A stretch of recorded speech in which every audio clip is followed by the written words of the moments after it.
Hello, welcome. Today I'm going to be talking a little bit about Icebreaker One and quite a lot about Open Energy, which is one of our strategic innovation programs.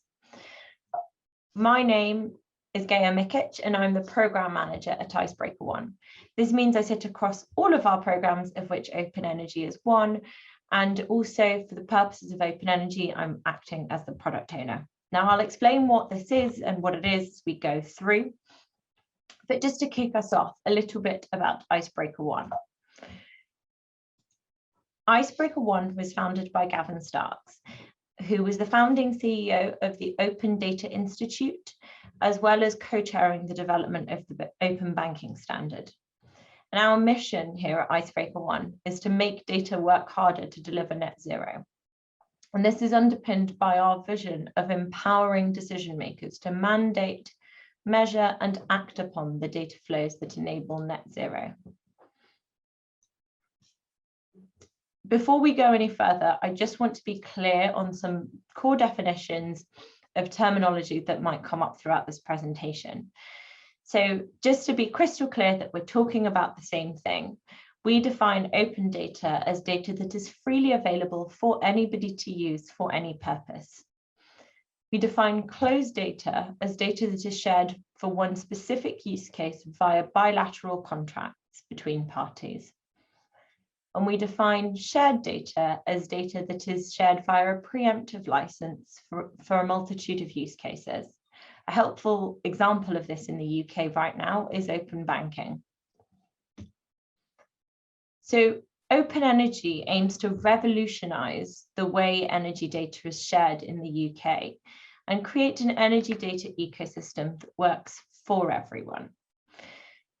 Open Energy is now in its third phase of a three-phase UKRI-funded program called the Modernising Energy Data Access program, and we're delighted to say we won the third phase. So we'll be taking Open Energy forwards from now until the end of July and beyond that as part of a sustainable business model. And this conversation and all of the stuff that we've been doing so far is a core part of our process to get Open Energy to market.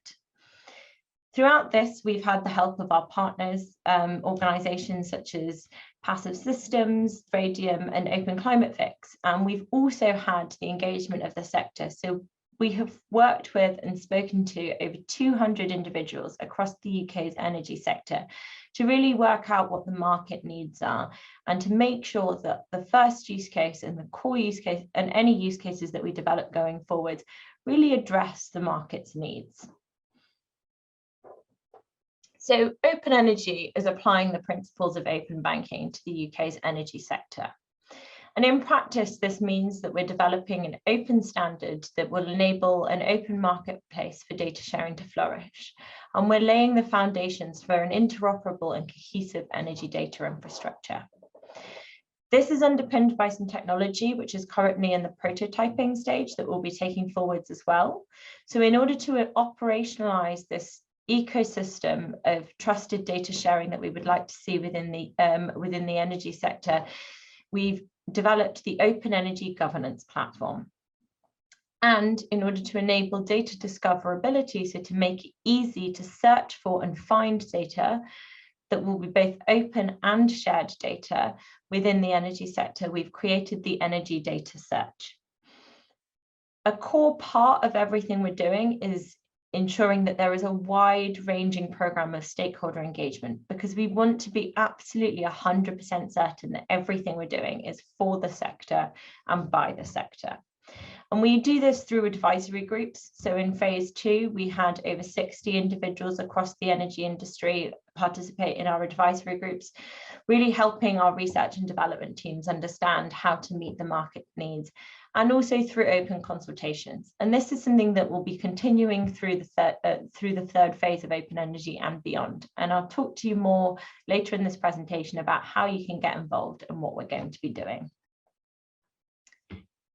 Through the previous 2 phases, we've developed our core use case. And our core use case focuses on enabling local authorities to make informed decisions about retrofitting low carbon technologies in a community in order to meet their net zero plans.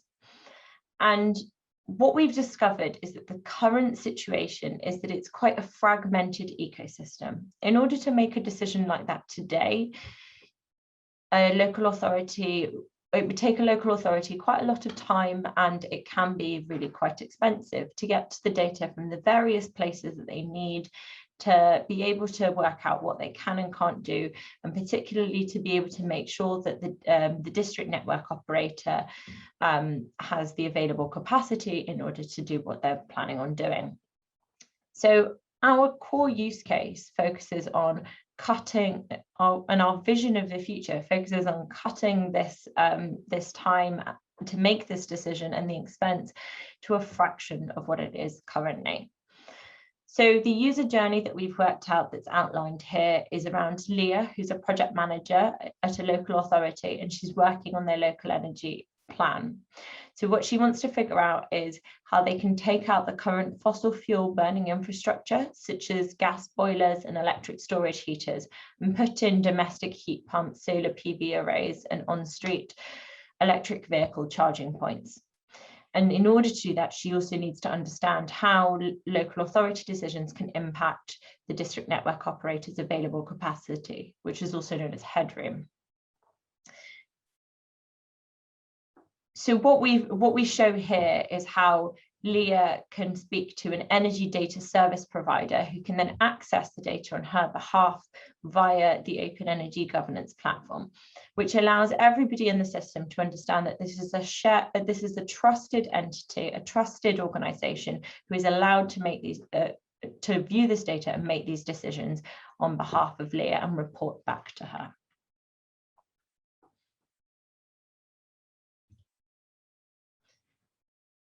As I've mentioned throughout, exactly what we're trying to do is to create something that's both for the sector and by the sector. And as part of that, it's been really important for us to fully understand whole market needs in order to be able to catalyze the innovation that we're looking to see within the energy sector. So we've looked at all of the different entities and the benefits to all of the different users within this system, and looked to articulate those so that we can create a decentralized ecosystem of data providers and applications and energy data service providers to create this future system of modernized energy data access.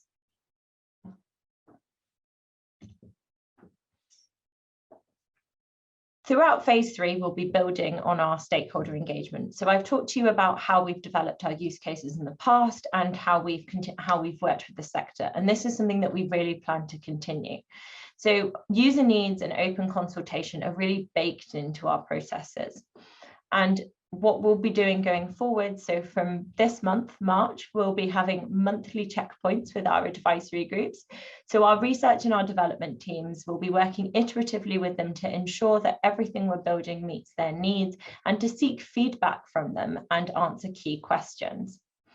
So the first advisory group will be around membership. So they'll be focusing on governance and on policy. And the second advisory group is focused on delivery, so more of an operations focus.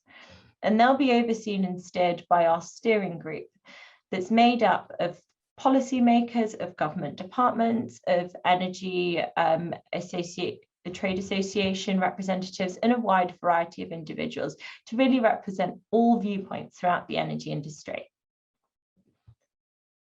This is, as I mentioned, underpinned by our core use case, so Leah at the local authority, but we do envisage that new use cases will also emerge. And I'll talk to you about what will happen with those as we go through things, but we'll be exploring additional use cases.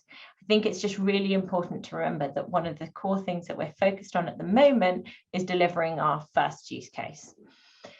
And so, as I mentioned, the energy data search and the governance platform, which are currently in prototyping mode, will be going through private beta. And all of this will be underpinned by our open engagement programme.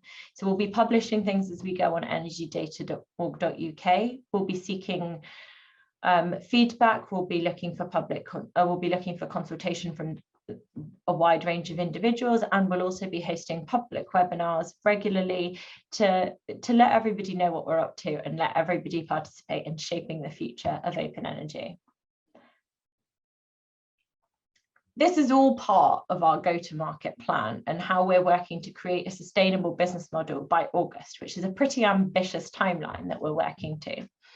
So in phase 3, we will deliver our core use case, and we'll work with our advisory groups on making sure that we're asking the right questions, that we're addressing user needs, and we're delivering our go-to-market plan. And throughout this, we'll also be collaborating with Ofgem on areas where there might be useful intersects.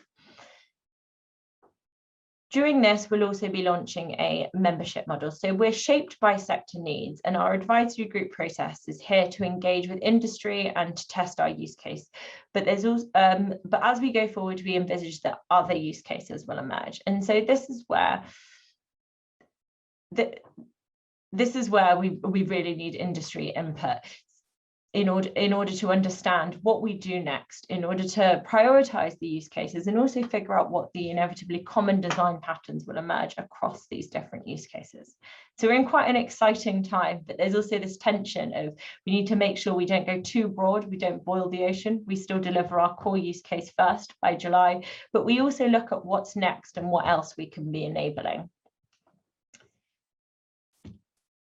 So in terms of what to expect until August, well, until the end of July, there's a couple of different ways that you can get involved if you'd like to. There's some key milestones is that we're currently recruiting for our advisory group. So if you would like to nominate yourself or a colleague to be part of these advisory groups, you can go to the link that's on this slide or to our website and register your interest by that. I've also mentioned we've got the Open Energy Governance Platform and the Energy Data Search in prototype form at the moment. So we'll be taking these through private and public beta testing with the industry. And so if that's something that you or your organisation are interested in signing up for, please also go to that link and let us know. We'll be seeking a wide range of users, and we'd love to have you join us. So finally, just to wrap up, thank you so much for taking the time to join me today, and please help us in spreading the word. This is a really exciting project, and we really are hoping to change the way that the energy data is shared throughout the UK. In order to do this, we need to reach a really, really diverse and wide range of individuals.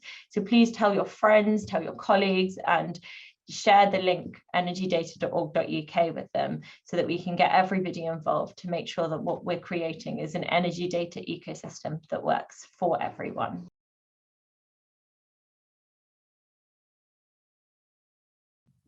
Fantastic. Thanks, Gea. That was an amazing talk, and we've been working with Icebreaker One a little bit last year. They're friends of ours, but also their mission is amazing, and it's so good to be working with people who are actually making a difference in terms of the climate emergency and helping us all get there. So I've got a couple of questions for you around energy. So the first one is, how do people get involved and join in with what you're doing? Well, first of all, thank you for having me. It's amazing to be here, and thank you to all the team at ODI Lead for making this happen.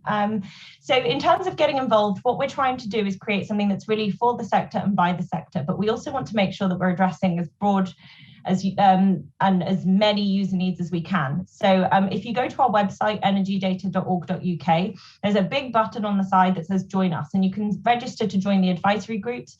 You can sign up for updates, or you can join as a beta tester. So we need testers, we need people who want to be involved in the advisory groups, and generally we need people to help us spread the word. So, you know, share it around, tweet it. When we start publishing open consultations, please get involved. It's all going to be for maximum collaboration, so via Google Docs and other things like that. And we just want people to tell us what they need, really. Fantastic. That's great. Now I've got just a couple of questions on just how this all works and some of our experience of working in the energy sector. So the energy sector has been described as sometimes culturally closed. It lots of disparate partners, people working in silos. So how have you found working with the organizations and people across the energy sector?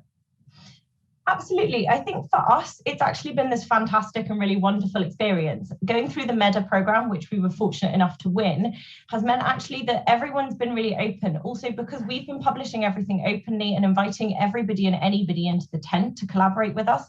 We've had calls left, right, and centre from major energy players. We've got a good working relationship with Ofgem, with BEIS. Essentially, I think we're in a really privileged position as a non-profit to act as a neutral convener, and the fact that we want to hear everyone's opinions and let everybody get involved has meant that we're really getting all the feedback we can, and all the responses so far have been positive. Fantastic. And who knew that if you put things on the web, people can join in and use them as they wish, but also share back? Yeah, absolutely. It's amazing. This thing called the web. Yeah. So what next? Icebreaker 1, you've got massive ambitions. So what's going to happen in the short term and maybe a bit in the medium term? Absolutely. So I guess what next is, well, we've committed that by the 31st of July, we'll be delivering a plan to go to market. So we'll be delivering a service that is going to be used by real users, and we need to make that happen. So in the sort of short and medium term, apply to be a beta tester if it's something that's part of your wheelhouse. Help us get the word out, and to be honest, help us create something that's going to revolutionize the way energy data is shared in the UK. I mean, it's a pretty big aim, but we've got a solid use case that we're working to deliver, and we'll be exploring additional use cases alongside that. And if people join in, right, they will be making a difference in terms of the climate emergency. It helps us get there quicker, doesn't it? Yeah, absolutely. I mean, it helps us drive to net zero. So our core use case revolves around delivering net zero and being able to retrofit low carbon technologies into a community. There'll be additional use cases that will emerge as we go through this process, and we'll be exploring those. And the more of those that we can explore once we deliver our core one, the better, because there'll be things that we didn't even imagine in new business models emerging left, right, and centre, really. Fantastic. So thanks, Gea. We'll find you on the web. We'll obviously put links to everything that you're doing. And I'd just like to thank you on behalf of ODI Leeds for joining us today. Thank you very much for having me. It's been a pleasure.